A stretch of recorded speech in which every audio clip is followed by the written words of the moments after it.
Obrigado pela sua participação. Tenho certeza que vai empolgar os nossos ouvintes e adeptos que estão sempre presentes aqui na nossa Ciências Sociais em Diálogo. Tá, joia. Tereza, eu que agradeço aí. Muito obrigado pelo convite, pela oportunidade de estar aí apresentando um pouco do meu trabalho, né, para vocês, o pessoal que acompanha, né, o canal aí no YouTube. Então é um prazer estar aqui. Bom, eu trouxe uma apresentaçãozinha rápida, né, para passar um pouco da pesquisa que eu tenho trabalhado. Obrigado, Caroline.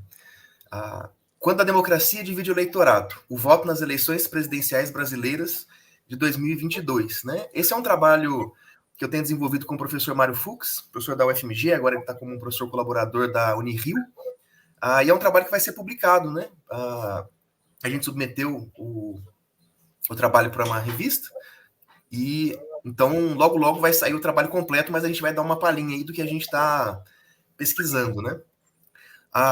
Pode passar, por favor, Carolina, slide?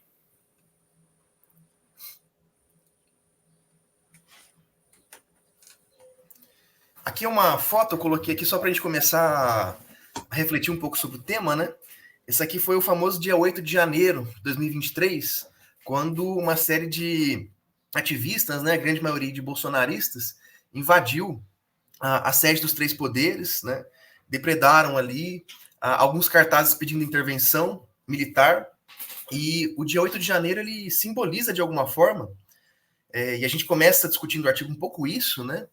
Um processo que a gente vai chamar de tensionamento ou de tensão democrática, né? Então, nos últimos anos, a gente vem observando uma série de eventos políticos que vai trazendo o tema da democracia, né, para a agenda pública, vai trazendo o tema da democracia não só para os estudiosos, né, como a gente, mas para as pessoas comuns, né? Então, a ideia de uma intervenção, a ideia de um golpe, a ideia, enfim, de se confiar ou não nas eleições, de se rever esse processo, né? A discussão sobre até que ponto o presidente da República tem poder ou não para, enfim, fechar o Congresso, ignorar o STF, todos esses temas que antes pertenciam, assim, a uma elite que estudava isso, vai ganhando um pouco espaço no que a gente chama de agenda pública, né? Então, pode passar o slide, por favor, Carol? Então, assim, qual que foi nessa... Por que a gente pensou nesse trabalho, né? O tema da legitimidade, né, as pessoas apoiarem a democracia, aderirem à democracia e entender que essa é a melhor forma de governo, é um tema já antigo na ciência política, né? Então, há uma preocupação muito grande da gente entender por que as pessoas apoiam o regime democrático e o quão importante é ter um número de pessoas que têm essa atitude para que o regime seja estável. Então, tem vários autores que vão dizer, olha, a gente precisa de um estoque de legitimidade para que o nosso sistema democrático funcione, para que o nosso sistema democrático resista, né, a ataques autoritários e tudo mais. Então tem toda uma literatura que vai trabalhar essa questão da legitimidade, né? Agora, o que nós começamos a pensar é o seguinte, essa literatura que trabalha a legitimidade, ela nunca, para não dizer nunca, mas ela poucas vezes, vamos dizer assim, conectou essa questão da legitimidade com a questão do voto, tá? Então, assim, a gente fez uma revisão ampla de trabalhos que pensam, por exemplo, no voto no Brasil, e aí tem os mais variados temas, né? Então, tem como, por exemplo, a economia, né? Ou a autoavaliação econômica, impacta o voto, né? Como a sua renda impacta o voto, melhorias sociais, melhorias econômicas, como isso impacta o voto, questão do plano real, né? Em 94, muito forte. A gente tem muito trabalho que pensa, por exemplo, como a ideologia impacta o voto, né? Se eu sou de direita, se eu sou de esquerda. Temos trabalhos que vão falar sobre a questão da emoção no voto, né? Enfim, temos uma linha, o partidarismo, uma linha de estudos que vai pensar as razões do voto. E eu e o professor Mário Fux, nessa revisão, nós praticamente não encontramos nenhum trabalho que pense como que o apoio à democracia, né, essa legitimidade democrática, pode, de repente, influenciar na escolha de quem você vai votar, né? Então, será que uma pessoa dar mais apoio à democracia, né, aderir mais a esse regime, de alguma forma, né, tá conectada, tá associada com o candidato que ela prefere, ou com quem ela quer votar? Essa pergunta pelo que a gente revisou, ela quase não foi feita na ciência política. E a gente começou a se perguntar, nossa, por que será que nunca ninguém colocou isso nos modelos, né, estatísticos e tal? E a resposta é porque o nosso contexto anterior aí a 2013, 2014, depois vou justificar um pouquinho melhor por que eu estou pegando essa data, né? Mas quando a gente volta para isso, a gente começa a olhar um pouco assim a questão da agenda pública e dos temas que eram colocados nas eleições, né? Nenhuma das eleições pós-redemocratização, salvo talvez a do Collor, né? Mas a gente não volta tanto, salvo talvez a do Collor, mas pensando assim, FHC para frente, 94 para frente, nenhuma dessas eleições, a democracia, ela entrou assim como uma pauta prioritária da agenda pública, né? Então, se discutia muito sobre economia, se discutia muito sobre inflação, se discutia muito sobre distribuição social, se discutia muito sobre programas de governo, né, Bolsa Família, etc. Mas a democracia era um assunto, vamos dizer assim, ponto pacífico, né? Algo, vou exagerar um pouquinho, mas algo resolvido, né? A nossa luta pela democracia, ela foi feita, a nossa democracia foi conquistada, né? O nosso sistema político, de alguma forma, se consolidou, um pouco aos trancos e barrancos no começo, né? Mas quando a gente pega o período FHC, o período Lula / primeiro mandato da Dilma, né, havia então um pouco essa sensação de que o nosso sistema político ele estava consolidado, né, ou em vias de consolidação.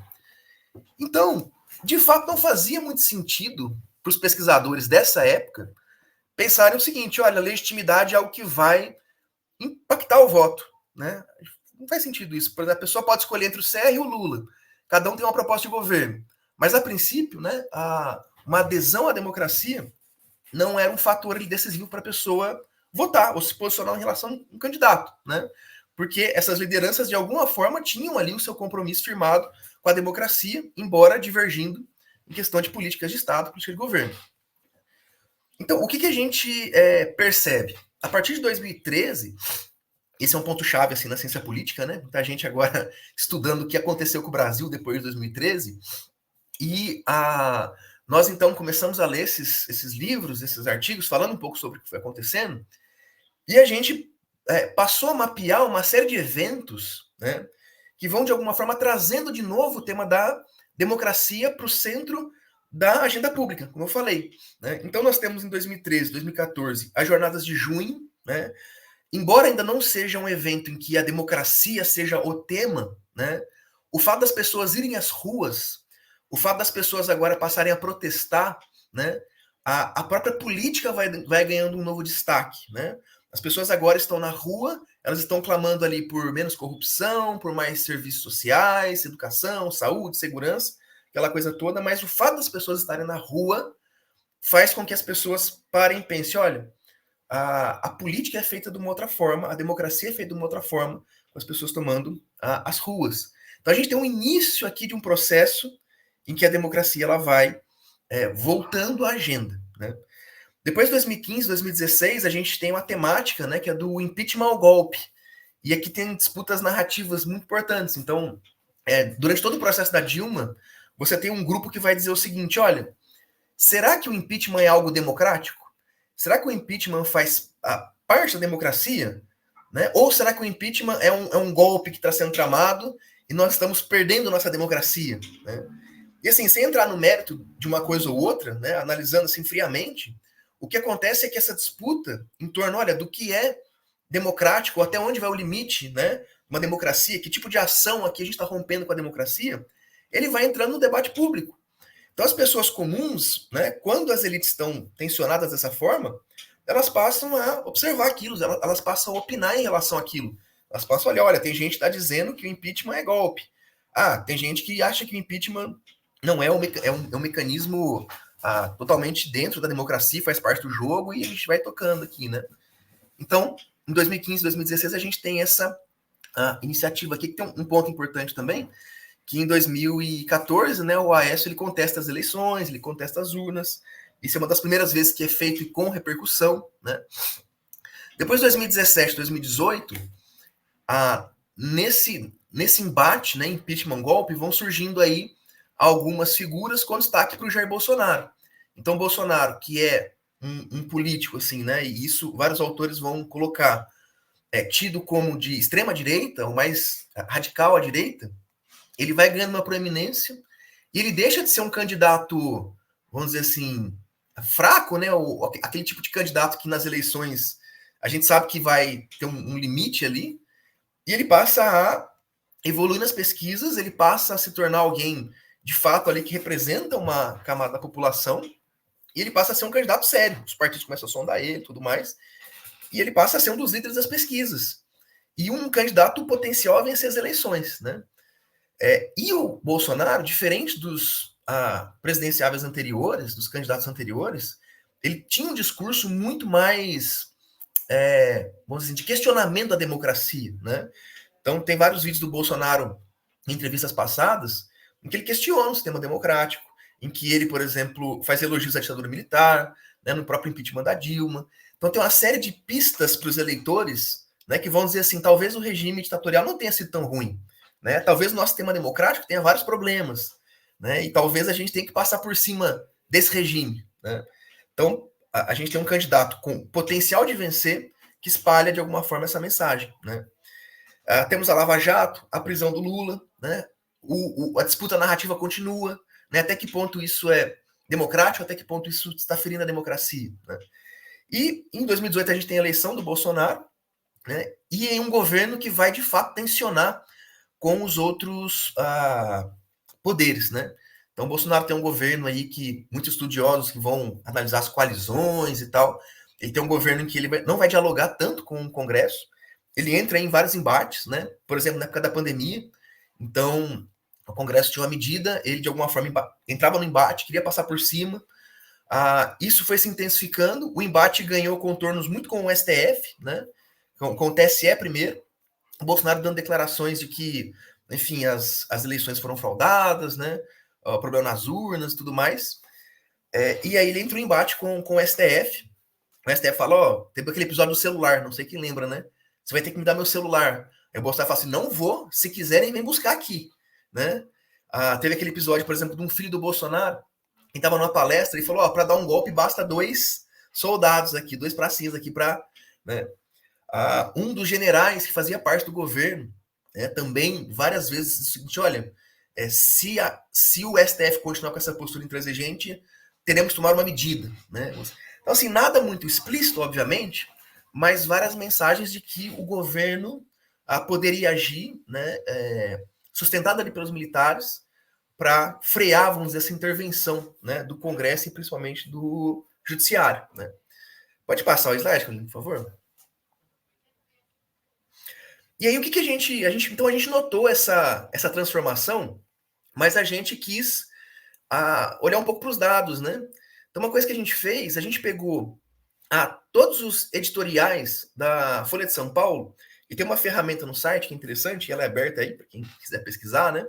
Que você consegue contabilizar o número de menções de algumas palavras. E você pode fazer no jornal todo, nas manchetes, você pode ir procurando, né? Então a gente fez um mapeamento das palavras que eram colocadas ali no jornal, falando sobre separação dos poderes, participação política, golpe militar, manifestações políticas, Estado de Direito, fraude eleitoral, todos os temas que estão ali tangenciando a questão da democracia, né? A gente não quis ir direto assim na democracia, até porque essa palavra envolve muita coisa, né? A gente foi nesses termos específicos. O que a gente consegue ver aqui, embora tenha, claro, uma flutuação, né, ao longo dos anos, a gente está mapeando desde 94 até 2022, o que a gente percebe é que existe, principalmente ali a partir de 2018, né, se a gente olhar de 2018 para frente, embora em algumas palavras esse movimento seja um pouco anterior, a gente vai ver que tem um aumento, né? Então tem mais notícias circulando falando sobre o tema da separação dos poderes, né? A gente vê aqui que tem finalzinho ali 2018, 2022 tem um aumento. A participação política, a mesma coisa, 2020 ali, né, no finalzinho tem 21, 22 tem um aumento. Na questão de golpe militar, a gente vê claramente, em 2013 teve muita coisa, depois caiu, mas depois voltou a subir, né? Esse amarelinho, que é Estado de Direito, olha como claramente ele vai evoluindo a partir de 2017, né? Então, quando a gente compara as médias, né, de 2018 até 2022, com a média de 94 até 2017, a gente vê que o número de palavras, né, em média, é muito maior. Isso significa que tem mais coisas em relação à democracia circulando para as pessoas lerem, para as pessoas consumirem, para elas dialogarem e para elas comentarem no dia a dia. Pode passar, cara, por favor? Outra coisa que a gente fez foi olhar no mecanismo de busca do Google, o Google Trends, né? Então a gente consegue lá verificar o que as pessoas estão digitando, né, no computador. E essa medida do que elas estão ditando, né, para a gente é uma medida de interesse de algum assunto. E a gente consegue ver, quando a gente pesquisa a golpe militar, que o interesse ele tende a aumentar, principalmente ali em janeiro de 2020 para frente, né? A gente tem um crescimento ali, ele fica mais ou menos estável, ele sobe muito em 15 e 16, principalmente pelo embate impeachment-golpe, né? Depois isso cai, depois ele volta a subir e atinge o pico em abril de 2022, no meio de 2022, né? Ou seja, nas eleições.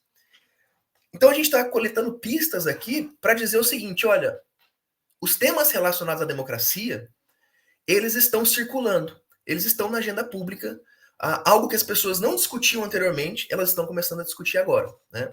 Pode passar, Carol, por favor? Então, o que nós definimos ali com o nosso problema de pesquisa e nossa hipótese, né? O principal argumento do estudo é que a opinião pública reage ao debate público. Então, a opinião pública ela vai sendo construída conforme o debate público ele é colocado, conforme a agenda pública ela é colocada, né? Estabelecido dentro e entre instituições, elites e ativistas políticos, né? Então, toda essa disputa em torno da democracia, entre PT, Bolsonaro, os ativistas, o pessoal que vai para a rua, isso cria, então, né, isso fomenta uma opinião pública. Seguindo essa linha de raciocínio, à medida em que a democracia ganha atenção do público, o apoio ou a rejeição aos princípios democráticos tem maior impacto sobre o voto para presidente. Nossa expectativa é que as atitudes democráticas tenham adquirido relevância para a decisão do voto e que tenham dividido o eleitorado em dois campos, com preferências claras em relação aos candidatos em disputa. Luiz Inácio Lula da Silva, Lula, e Jair Messias Bolsonaro, né? Então, nossa hipótese é assim, olha, de fato, até 2018 e principalmente em 2022, não havia motivo para esperar que o fato de uma pessoa aderir à democracia ou não fosse impactante para o voto, né? Outras questões estavam colocadas. Porém, em 2022, a democracia é algo que vai pautar o tema público e algo que vai entrar, então, como um dos motivadores do voto das pessoas, né? A gente pode lembrar que, à medida em que o Bolsonaro tensiona para a direita, as forças de esquerda se alinham para combater, né? Se a gente lembrar o Lula na campanha, ele firmou, vamos dizer assim, uma coalizão pela democracia. Era o nome, acho que não era coalizão, era algo pela democracia, né? E aí ele se reuniu com o Henrique Meirelles, com o próprio Geraldo Alckmin entrando como vice, Marina Silva. Então você tem vários atores do campo ali de centro-esquerda ou de centro, né, se alinhando em torno do Lula com o argumento de que, embora eu divirja, né, em termos de economia, em termos de políticas públicas, há algo mais importante na eleição que é a democracia, né? E nós iremos lutar por isso. Então isso cria, assim, isso fornece pistas para o eleitor, dizendo o seguinte, olha, então se eu tenho esse apreço, se eu tenho essa preocupação pela democracia, né, eu me posiciono mais em relação a esse candidato, né? Se eu entendo que a democracia não é isso, eu entendo que a democracia é outra coisa, eu me posiciono mais em relação ao outro, né? Seria uma nova clivagem, vamos dizer assim. Passar, Carolina, por favor. E aí, como é que a gente faz isso, então, né? A gente foi para os dados, a nossa metodologia foi basicamente o seguinte, temos que encontrar, né, diferentes pesquisas de opinião pública, né, ao longo do tempo. Então, a gente mapeou várias pesquisas, 2002, 2006, 2010, 2014, 2018 e 2022. Buscamos as variáveis, né, que conseguissem medir um pouco o que é essa adesão à democracia, né, a variável sobre o voto, né, e algumas variáveis que a gente coloca ali dentro do modelo para deixar o modelo mais forte, mais robusto. A gente chama de variáveis de controle isso, né? E a nossa ideia, então, era fazer uma comparação ao longo do tempo, né? Vamos olhar os determinantes do voto, né, com uma atenção especial à adesão à democracia em 2002, em 2006, 2010, 2014, 2018 e 2022, tá? Então, a gente usa vários bancos de dados, a gente usa muito o ESEP, a gente usa, em alguns momentos, o LAPOP, tá? E a gente usa também, em alguns momentos, principalmente em 2022, um banco de dados que foi rodado recentemente, chama Clivagens do Brasil, tá? Nós pegamos vários bancos, e vamos testando como é que a coisa vai evoluindo ao longo do tempo, tá? Pode passar mais um, Carol, por favor? Um detalhezinho, assim, só para... Uma preocupação nossa era conseguir medir esse apoio à democracia de uma forma mais eficiente, vamos dizer assim. Porque as pessoas, elas podem dizer que preferem a democracia, mas é muito difícil você entender que tipo de democracia ela está se referindo. Muitas pessoas podem dizer que preferem a democracia porque elas ficam constrangidas de falar que não para o entrevistador, né? Então tem uma certa desejabilidade social que a gente chama, né? As pessoas são meio constrangidas a dizer que gostam da democracia. E isso poderia prejudicar nossos resultados, né? Porque nós queríamos captar de fato uma pessoa que manifestasse o apoio à democracia. Então, uma preocupação nossa muito forte nesse estudo foi conseguir encontrar variáveis, né, questões dos bancos de dados, que não se referissem apenas você prefere a democracia, mas o apoio a princípios que são caros à democracia, a princípios que fundamentam a democracia, né? Então nós temos assim basicamente um rol de 5 perguntas, né? Essas perguntas estão relacionadas à separação dos poderes. Então tinha uma pergunta, por exemplo, que falava um pouco sobre se o presidente pode interferir, por exemplo, no Congresso ou no STF. Perguntas relacionadas ao Estado de Direito, né? O presidente ele pode passar por cima da lei, o governo pode passar por cima da lei, né?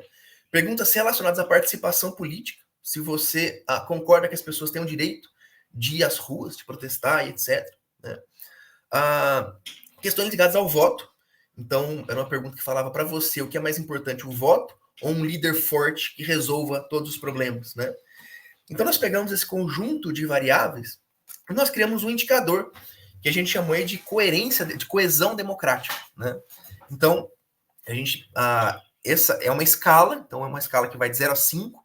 A pessoa ela pode ser coerentemente autoritária, né, que é o 0, é a pessoa ali que rejeita todos os princípios, e depois ela vai crescendo nessa escala de coerência até o 5, né? O 5 é o quê? A pessoa que apoia todos os princípios democráticos, né? E esse gráfico aqui, ele é um gráfico que ele é derivado de uma técnica estatística, né, em que a gente vai olhar, né, a determinação das coisas, chamada regressão, é o nome da técnica, e a gente pega o resultado da regressão e cria, então, o que a gente vai chamar de probabilidades, né? Então, o que está acontecendo nesse gráfico, né? Conforme o gráfico vai subindo, indica que aumenta a probabilidade do voto em Lula no segundo turno de 2022, tá? Então, quanto mais baixo a retinha ali no eixo vertical, menor a probabilidade de voto em Lula, né? Quanto mais alto, maior a probabilidade do Lula. E essa reta aqui, ela vai mostrando para a gente essa probabilidade ao longo da escala. Então, a gente vê essa reta inclinada, o que a gente observa? Que quanto maior a escala de coesão democrática, maior a probabilidade de se votar no Lula, né? Isso controlando por vários outros fatores. Riqueza, escolaridade, religião, antipetismo. Então, a gente pegou uma série de explicações alternativas, né? Que alguém poderia dizer, mas não é democracia, a questão é o antipetismo, né? O nosso modelo ele faz esse controle, a gente mantém essas outras condições constantes, né? E a gente mostra, então, que mesmo controlando por esses outros fatores, quanto maior a escala de atitudes democráticas, maior a probabilidade de voto no Lula, né? Consequentemente, menor a probabilidade de voto no Bolsonaro. E esse impacto é substantivo, né? A gente sai aqui de algo próximo a 25% e chega em algo próximo a 60%, 65%, né? Então, assim, se alguém perguntasse, em quem você vai votar nas eleições? Eu poderia perguntar assim, você é a favor ou contra a democracia, né? Eu sou a favor. Então, o meu melhor chute seria essa pessoa, provavelmente vai votar no Lula, né? É um pouco essa ideia. Eu não trouxe todos os gráficos aqui para não ficar muito maçante, mas quando a gente pega as eleições pregressas, né? 2002, 2006, como que está esse gráfico? Esse gráfico está basicamente uma linha reta, né? O que significa? Significa que não tem uma oscilação muito grande entre votar no Lula ou Serra, entre votar no Lula ou Alckmin, mesmo entre votar na Dilma e Aécio, né? Isso não era algo importante, algo determinante para a escolha do voto. Isso passa a acontecer. Em 2018, a gente tem um efeito, né, muito pequeno, mas em 2022 esse efeito é muito maior, né? Então esse é o principal resultado da pesquisa. A gente desenvolve mais algumas coisas, mas a ideia é essa, o voto, a legitimidade democrática, o que você pensa sobre a democracia, passa a ser um preditor importante do voto, né? Tão importante quanto outros, como religião, como antipetismo, como economia, né? A gente passa quase a se igualar, né? Pode passar, por favor, Carol? Então, qual que é a nossa conclusão, assim, né? Para onde a gente caminhou um pouco? A primeira conclusão é assim, o contexto importa. É algo interessante, porque muitas vezes a gente pensa como que se explica o voto? E a gente busca, assim, teorias meio que universais, né? Ah, o voto é explicado pela teoria da escolha racional, a economia, o que importa é o bolso. Ah, não, o que importa são nossas identidades sociais, coletivas e tal. A nossa conclusão é que, assim, depende do contexto, né? Existem contextos em que outras pautas serão priorizadas. A gente tem que olhar muito para o contexto das eleições. E em 2018 e 22, né, principalmente 22, a legitimidade vai importar. O que as pessoas pensam para a democracia vai importar. Né? Então, assim, por exemplo, com 2018 girou muito a questão do petismo e antipetismo, em 2022, embora isso seja importante ainda, o tema se tornou um pouco mais amplo, né? Pró-democracia contra a democracia. Um pouco essa, assim, a clivagem, né? E uma pergunta que a gente faz assim, em 2026, né? E aí, como é que vai ser 2026? O que esperar daqui para frente, né? A nossa expectativa, assim, sem querer fazer uma previsão, né? Mas é que por enquanto esse continua um tema forte ainda. Por enquanto esse continua um tema importante. Então a gente tem, por exemplo, o 8 de janeiro, né? Logo na sequência da vitória do Lula, um ápice dessa tensão. A gente tem um embate muito forte, por exemplo, do STF hoje com os grupos de extrema-direita. Né? E isso tem fomentado a discussão. Então, por exemplo, quando o STF prendeu, né, o pessoal que participou do dia 8 de janeiro, teve uma celeuma grande, assim, em termos de opinião pública, né? O pessoal comentando, mas e aí? Será que quem está sendo autoritário? O STF, que está querendo cercear o direito de protesto das pessoas? Mas será que a gente pode protestar de qualquer forma, né?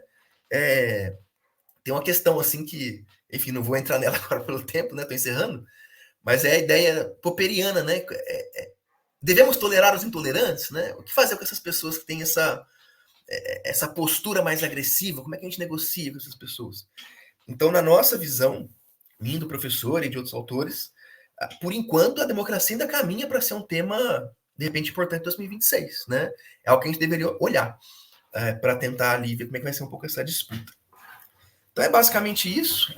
Essa é a pesquisa, fico aberto aí para dialogar com vocês agora. Obrigado pelo passar os slides, Carol.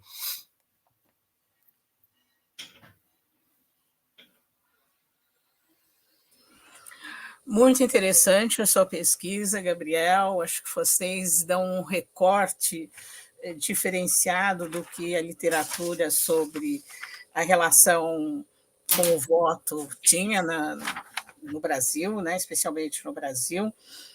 E eu fiquei... tem algumas questões. Você disse que usou o ISEB, né? E no ISEB tinha uma questão sobre o apoio democrático, ou do apoio à democracia. Mas nunca, me parece, foi feita essa relação entre o apoio à democracia e o voto, é isso? A gente fez uma revisão na literatura, nunca foi tematizado como algo assim, né? Esse artigo vai olhar como que, né, a adesão à democracia impacta o voto, nós não encontramos. O que nós encontramos, assim, alguns modelos estatísticos que você incluía essa variável mais como um controle, sabe? Eu estou interessado na identificação partidária, esse é o tema do artigo. E, de repente, eles colocavam essa variável, mas sem discutir muito, né? Nunca foi verticalizada essa discussão. Então, nós não chegamos a encontrar isso, assim, de 2002 para frente. Então, você fala dos movimentos de 2013, né? Que seria uma espécie de início dessa preocupação com a democracia por parte da população. E aí eu fiquei pensando dos movimentos de rua que aconteceram durante as diretas já. Elas não impactaram nessa questão da democracia, ou era só uma questão de ser contrária à ditadura? Então, aí que tá. A gente tinha muita vontade, Tereza, de conseguir retroagir mais e voltar lá para 89, 88, 90. Só que a gente não conseguiu banco de dados para isso. Nós visualizamos a mesma coisa E a gente pensou, poxa, seria muito interessante a gente conseguir comparar esses dois momentos de assim, tensionamento democrático, né? Só que por falta de banco de dados, a gente conseguiu 2002 para frente. Nem 98 a gente conseguiu direito, né?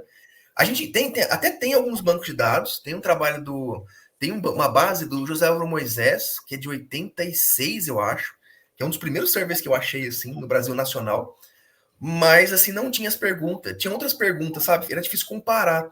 Uma dificuldade desse trabalho é justamente conseguir comparar, né? Que a gente precisava construir um indicador muito próximo. Então, assim, a comparabilidade é importante, porque se eu pegasse outras questões diferentes, alguém fala, o problema não é que o contexto mudou, o problema é que as perguntas eram diferentes, né? Então a gente ficou meio limitado a esse 2002, 2022, mas seria. Eu concordo com esse paralelo, assim, acho que a gente encontraria alguma coisa se tivesse os dados.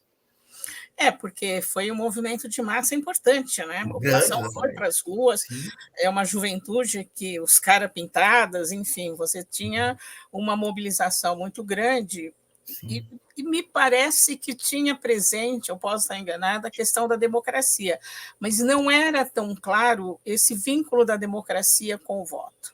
Tá. Uhum. É, Né? sim. Uma das coisas que a gente também ficou pensando uma das dificuldades nossa era o seguinte: esse vínculo com a democracia, ele pode ser um pouco, vou falar assim, meio sutil, porque praticamente ninguém se põe contra a democracia, né? Inclusive o Bolsonaro, inclusive a extrema-direita. Né? Salvo raríssimas exceções, né, que admitem, não, nós queremos um golpe mesmo, ao que você tem um discurso pró-democracia, né? Mas num sentido muito mais formal. Então, o que a gente percebeu é que é o seguinte: várias declarações do presidente, dos seus partidários e tal, e era assim, não, ó, nós nunca jogamos contra a democracia ela está sendo preservada, jogamos dentro das quatro linhas, né, uma frase muito utilizada. Então, por exemplo, se você pega os discursos, quase ninguém usa a palavra golpe, né? O que se usa é intervenção federal, por exemplo, né? Que é uma espécie de um eufemismo para isso, vamos dizer assim, né? Então você busca uma justificativa racional e um discurso que é pautado numa democracia majoritária, do tipo assim, olha, o problema da democracia no Brasil é que falta poder para o presidente, né? E muitas dessas pessoas da extrema direita, elas vão dizer é isso, né? A nossa democracia, então, em nome da democracia, a gente deveria dar poder para o presidente, porque o judiciário está atrapalhando, porque o Congresso está atrapalhando, porque o sistema está contra ele, né? Então, assim, é uma visão meio sofisticada, né, de intervenção. Não é assim que vai ter todo mundo falar, isso é um golpe e acabou, né? Por isso que na nossa pesquisa era importante a gente não só perguntar, você prefere a democracia? E ver se isso impactava o voto. Porque a gente testou, isso não impacta o voto. Tanto faz ser um bolsonarista ou ser um lulista, né? Os dois, agora, quando você pega princípios democráticos, quando você pega várias questões que vão tangência na democracia, aí a gente encontra efeito, né? Porque aí você meio que rompe um pouco com essa formalidade, né? Com essa barreira aí. Então, a Alana tinha feito uma pergunta mais ou menos nessa linha, e eu vou, mas acho que você já respondeu, e eu queria acrescentar uma outra coisa. Gabriel, muito obrigado por sua apresentação. Nas disputas narrativas desse período, o próprio sentido de democracia foi disputado pela extrema-direita. Lembro de alguns nomes dessa extrema-direita, afirmando que sim, estavam defendendo a democracia e que o PT era autoritário. Como isso impacta nas representações que os agentes têm no voto? Tem e no voto, né? Daí ela acha que você já respondeu isso, mas eu queria acrescentar uma outra questão que os bolsonaristas defendem, que é a questão da liberdade de expressão. Isso. E aí, por isso que eu falei, uma das coisas quando a gente começou a fazer essa pesquisa era o seguinte, né? Dentre as categorias que pertencem aos princípios democráticos, uma delas era a tolerância, né? E aí nós começamos a observar um pouco os dados e tal. E a gente começou a observar um padrão, assim, que, vamos dizer assim, quase que merecia um outro artigo, né? Porque qual que é a ideia? A ideia é que quando a gente pega um pouco o discurso dessa extrema-direita, né, da extrema-direita, a ideia da liberdade de expressão está no centro, né? Então, é um pouco, também pegando um pouco no comentário da Alana, né, é uma coisa assim, disputa. E por isso que não é muito claro, né, quando a gente fala assim, quem é o democrata, né? Cada um vai se rotular como democrata nos seus termos, né? E aí, por exemplo, um caso muito típico, né? A invasão lá do dia 8, né? O pessoal foi, invadiu, o STF combateu, muitos foram presos, né? Vários influenciadores digitais que começaram a, enfim, divulgar informações relacionadas a isso, fazer algumas coisas sobre isso. Alguns deles perderam suas contas, né? Por estarem divulgando informação e tal. E aí isso cria um embate muito forte, porque o que a direita vai dizer? A direita vai dizer assim, o Estado, o sistema, está cerceando a minha liberdade de expressão, né? Nós estamos sendo calados. E isso não é democracia, né? O primeiro passo para se acabar com a democracia é justamente cercear o direito de fala das pessoas, né? Então esse é o argumento colocado na mesa. Agora, o outro lado da história é o seguinte, tudo bem, mas a liberdade de expressão, ela é um direito universal, né? No sentido de que eu posso me expressar, inclusive quando eu prejudico os outros, né? Quando eu prejudico o próprio sistema que nos rege. Então, assim, existiria um limite à liberdade de expressão? Nós fizemos um estudo, né? E quando a gente olha para a Constituição, salvo o caso norte-americano, em que a liberdade é quase que um suprassumo, a pessoa ela tem o direito de se expressar como racista, inclusive. Ela não pode agir violentamente, mas ela pode ter uma opinião contrária, né? Uma pessoa pela cor. É uma liberdade quase absoluta. Mas quando a gente vai para quase todos os outros países, a liberdade de expressão ela tem um limite, né? É um limite claro que é o limite de você inferiorizar o outro como ser humano, né? Você desigualar ele dentro do seu direito enquanto humano. O Brasil é assim, a Europa é assim, quase todos os países são assim, né? Mas tem essa discussão, mas tem uma direita dizendo, não, isso não é democracia, né? Então tem um embate de narrativa muito forte aqui. E eu acho que é um embate narrativo sobre o que é democracia para cada um desses grupos, né? O entendimento sobre democracia do que é para cada um desses grupos. Sim. Uma outra questão que me veio a partir da sua fala e da sua exposição é a questão do voto econômico. Durante muitos anos, né, durante muitas eleições, desde 2002, o voto econômico passou a ter um valor muito grande e uma assertiva de que o voto econômico definiria o voto do eleitor. Ainda hoje, para essa eleição, não só de 2024, mas para a eleição de 2026, muitos comentaristas ainda apostam no voto econômico. E pela pesquisa que vocês realizaram, não é só o voto econômico, nem só o voto religioso, mas o voto da democracia e do valor da democracia para esse eleitor, é isso? É isso. Assim, a gente não combate a teoria do voto econômico no sentido de dizer, isso não importa, né?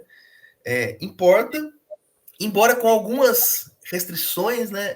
É curioso que o voto econômico importa mais quando a condição econômica ela é pior, né? Conforme se a gente pega, por exemplo, 2014, próprio 2018, a gente vê que o impacto do voto econômico é um pouco menor do que foi, por exemplo, 94, 98, 2002, né? Conforme as questões econômicas vão se resolvendo, vamos dizer assim, outras prioridades passam a entrar na cabeça do eleitor, né? Mas o voto econômico certamente é importante, assim, no final da cadeia o bolso importa, assim, se a pessoa se vê como atendida pelo governo e ela percebe que a sua vida melhorou, né, principalmente em termos materiais, é provável que ela vote a favor do governo, né? Ou se ao contrário, que ela vote contra. Isso pesou inclusive para o Bolsonaro, né? Em parte o governo fracassou também em termos econômicos, né? Enfim. Agora, sim, a nossa ideia é que isso importa? Importa. Mas não é tudo, né? Quando as pessoas vão votar, né, e escolher o seu eleitor, outras coisas podem entrar como prioridade. Então, eu posso me engajar muito mais na defesa de um candidato dizendo que o meu oponente vai acabar com a democracia, do que necessariamente dizendo, mas as políticas econômicas do Bolsonaro não foram tão boas e tal. Não, o problema não é nem esse, né? O fato dele ter ido mal na economia é ruim, mas o pior é que ele pode acabar com a democracia, né? Isso, então, pesa na hora do eleitor votar. Obviamente, não todos, obviamente, não é isso que explica tudo, mas em termos de probabilidade, a gente vê que, de fato, um eleitor que se preocupa com a democracia, que adere à democracia, a chance dele votar então, com um candidato que, né, pelo menos em tese, está ali colocando isso em risco, é maior, né, independentemente da economia ou não. Então, acho que não é uma coisa anula a outra, mas são teorias que vão caminhando juntas, né, nesses fatores multifacetados que explicam o voto. Então, num gráfico que você mostrou sobre a coesão democrática que vocês Aham. conseguiram, é um indicador, né, de que Uhum. quanto maior a coesão democrática, mais a probabilidade do voto nas eleições que vocês verificaram até 2020, né, se aproximasse do 2022, desculpa, 22. vocês se aproximaria da do voto no Lula. Isso, 2022, exatamente. Como probabilidade, isso é possível para as eleições de 2026? Então, aí que tá. É aquela pergunta assim. Probabilidade, eu não estou pedindo para você fazer avaliação. E eu acho que vai depender muito, assim, primeiro do candidato, né? Quem que vai concorrer contra o Lula, assim, quem que vai ser o polo oposto, né? A gente não tem muito definido. Então, assim, não sendo o Bolsonaro, quem que entraria? O Tarcísio? Será que é a Michelle? Né? Quem que antagonizaria, vamos dizer assim, um pouco com o Lula, né? Eu acho que isso pode pesar um pouco. Pode pesar um pouco a própria força, né, do bolsonarismo, vamos dizer assim. Né? Será que o Bolsonaro, em algum momento, vai começar a aparecer mais? Vai começar a polemizar mais? Né? Agora, eu acho que pode ser uma coisa que entre no debate, porque mesmo o Bolsonaro não sendo mais a figura pública que era antes, né, ainda existem embates importantes. Né? Então, por exemplo, a questão da fake news, né? Toda discussão, por exemplo, em como que se regula fake news, né? O que caracteriza isso? Porque uma das características da extrema-direita é justamente acusar, falar assim, olha, essa regulamentação é um motivo para nos calar, né? Então, assim, se esses temas eles forem ganhando projeção, né? A prisão lá do pessoal do dia 8, o próprio STF, né? Eu acho que ainda pode ser uma variável importante, né? Eu acho que ainda vamos dizer assim, a esquerda pode dizer o seguinte, olha, além da gente continuar nossas políticas, né, há algo ainda maior em jogo, porque o que nós estamos lutando é contra um retorno, né, de um governo que pode ameaçar a democracia novamente. Eu acho que isso pode ser, de repente, um discurso que faça sentido. Se o governo perceber que faz sentido, o governo vai bater na tecla, né? A gente sabe que político não dá ponto sem nó, né? Ninguém pisa em ovo. Então, assim, se eles fizerem as pesquisas deles, eles perceberem que esse argumento da democracia mexe com as pessoas, certamente 2006, 2026 vai estar lá. Vai falar assim, é pela democracia, né? Continuamos pela democracia, eu acho que é um ponto. Você acha que o tema da anistia vai ser importante? Eu acho que sim, em parte pode, mas eu acho que tudo depende um pouco dessa coisa da circulação das notícias, sabe? Porque assim, uma das nossas questões na pesquisa era o seguinte: para nós, cientistas políticos, cientistas sociais, que estamos trabalhando com isso todo dia, fazia muito sentido essa ebulição democrática. Né? Poxa, é o que está posto, né?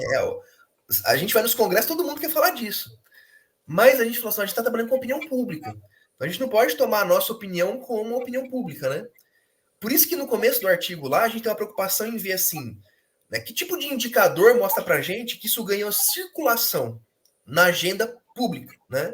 Por isso que a gente foi para os jornais, a gente pegou a Folha de São Paulo, que é o jornal de maior circulação, olhou lá as notícias, e por isso que a gente foi no Google Trends, né? Então ele falou assim, não somos nós, cientistas sociais, que estamos todo dia lendo sobre essas coisas, que estamos falando de democracia. É o povo está pesquisando lá, né? Um cara assim que de repente nunca parou para pensar, ele pensa um jovem que nasceu no regime democrático e para ele a democracia é a vida dele, né? Ele nunca... ele viu nas aulas de história que teve outro regime e tal. De repente ele começa a ver as notícias e o amiguinho dele manda um vídeo de que o governo, de repente, pode quebrar com a democracia. Assim, nossa, mas como é que foi como é que é um golpe militar? Vai jogar no Google. Então a gente buscou garantir que isso ganhava circulação. Então, assim, será que a anistia é um tema que vai ganhar circulação? É um tema que vai... Ou vai se restringir a uma elite ali que estuda, né? Então, acho que vai depender um pouco disso. Agora, será que você poderia detalhar um pouco mais esse banco de dados da Folha? Vocês procuraram palavras-chave, independente se era editorial, opinião do leitor, ou vocês separaram algumas sessões para procurar as palavras-chave que vocês estavam querendo para poder seguir a pesquisa? Então, nós fizemos algumas tentativas, assim. A gente separou as edições lá de opinião, né? Porque lá no Opinião do leitor, ou opinião. não, tem a seção lá, opinião do colunista, né? Da coluna. Que é a opinião política. É um mecanismo muito legal, ele é gratuito, qualquer um pode entrar, coloca lá Jornal Folha de São Paulo, estatísticas, alguma coisa assim, e você pode selecionar o período e você pode selecionar se é no jornal inteiro ou se é nos editoriais, né? Nós olhamos nos editoriais de opinião, mas a gente pensou o seguinte: o problema dos editoriais de opinião é que a gente podia ter algum tipo de meio que um viés, assim, a gente foi meio preocupado com viés, né? Então a gente pensou assim: vamos abrir e a gente pega no jornal inteiro, né, onde esses termos estão mencionados. A gente explica isso no nota de rodapé, né, porque é uma coisa meio subjetiva ali, mas a gente então pega assim no jornal inteiro onde esses termos eles são tratados. Tem uma falha nisso, vamos dizer assim, né, que daria para fazer melhor, só que aí daria muito trabalho. Nosso objetivo era ser, a gente não queria ser muito preciso, a gente queria mostrar uma tendência, né?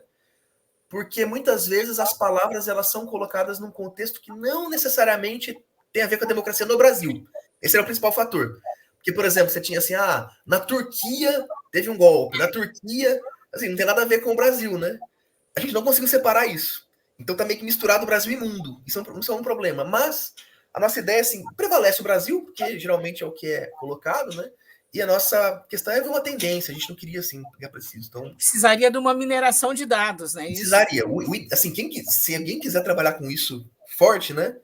Dá para fazer muita coisa legal. Dá para você ver como a palavra se relaciona com a outra, quais editoriais em que isso está presente. Daria para evoluir muito mais. Com certeza. Muito interessante. E vocês pretendem continuar essa pesquisa depois das eleições de 2026? Nós estamos com uma agenda interessante, assim, eu e o Mário, né? A gente está lidando agora com a questão da tolerância. Então, nós queremos trabalhar o tema se devemos ou não tolerar os intolerantes, né? Não normativamente, mas a gente quer identificar quem são esses intolerantes, né? E com que base que eles, qual que é a base do seu comportamento. A gente está querendo mapear um pouco isso, né? E aí tem várias coisas interessantes que a gente pode fazer, que é separar o tipo de intolerância, né? Porque você tem intolerância a vários nichos. Você pode ter intolerância aos homossexuais, você pode ter intolerância aos negros, tem várias formas de intolerância, né? E a gente está querendo, então, separar o que são essas intolerâncias outras de uma intolerância em relação ao sistema democrático, né? E aí tentar ver alguma coisa, uma agenda, né? A gente está olhando a questão da participação, e a participação tem algo muito interessante, que é o seguinte: a participação, de alguma forma, até 2013, eu vou colocar dessa forma um pouco, não sei se é a melhor palavra, mas ela era um pouco colonizada pela esquerda, vamos dizer assim. Então, quando você olha o perfil de quem queria ir para a rua, de quem ia para a rua, de quem defendia os movimentos sociais, né? Tudo isso era mais à esquerda. A gente já rodou esses dados, né? A gente vê que a esquerda apoiava muito. Em 2013 tem uma mudança, né? A direita passa a apoiar, a direita passa a participar, né? E a direita vai falar assim: a participação é um direito democrático meu, né? E aí a questão é assim, tá, mas o dia 8 de janeiro, aquilo lá é uma participação ou aquilo lá é uma depredação, uma tentativa de golpe, né? Então a gente também está analisando isso. Quem participa, qual a visão sobre participação. Então, acho que nesse momento a gente está tentando pegar esse artigo que a gente fez e destrinchar um pouco esses princípios democráticos que estão nesse indicador nosso, olhar com carinho em cada um, para ver como eles vão se comportando e tal. Vai 2026 tendo survey para a gente olhar, Tereza. Nós gostamos dos dados, né? A gente gosta de ir para os dados e trabalhar em cima deles. Então, tendo dados, a gente vai fazer alguma coisa. A Eliane, que é uma tradutora de Libras, escreveu aqui que pesquisa esclarecedora e necessária, principalmente no momento em que se aproximam as eleições. Utilidade pública. A Alana perguntou aqui sobre diferenças regionais, a gente não colocou, Alana. Então tá aí uma boa pesquisa para se fazer. Assim, a gente acabou não dando atenção à questão das regionalidades, mas com certeza pode ser interessante. Porque pode ter diferenças regionais. Pode, com certeza. Então, pensar São Paulo, Nordeste, seria interessante. Não, e se você pensar onde o Lula teve as maiores votações, onde teve as menores votações, né? Na última eleição, pode ter um diferencial, né? Pode ter um diferencial. A gente acabou não entrando nisso, mas faz sentido. Acho que faz sentido isso, sim. Eu não tinha visto essa pergunta da Alana, mas é muito interessante. Bom, nós estamos chegando ao final. Gabriel, você quer mais acrescentar alguma coisa? Não, imagina, só agradecer de novo a oportunidade de divulgando o trabalho. A A gente faz essas coisas assim, às vezes fica, né, circula só entre a gente, né, quem vai ler o trabalho. Então, tem uma plataforma que divulga a pesquisa que a gente tem trabalhado para as pessoas comuns, né, quem quiser ir, vai assistir. Então, agradeço, Tereza, a oportunidade. E o pessoal Então, que está muito assistindo. obrigado, Gabriel. A gente vai estar sempre em contato para você contar as novidades das pesquisas que vocês estão Legal. envolvidos. Então, a live é promovida pelo Departamento de Ciências Sociais e pelo Programa de Pós-Graduação em Ciências Sociais da Faculdade de Ciências e Letras da Unesp Araraquara. Curtam, inscrevam-se e ative o sininho para acompanhar o canal. Até a próxima quinta-feira.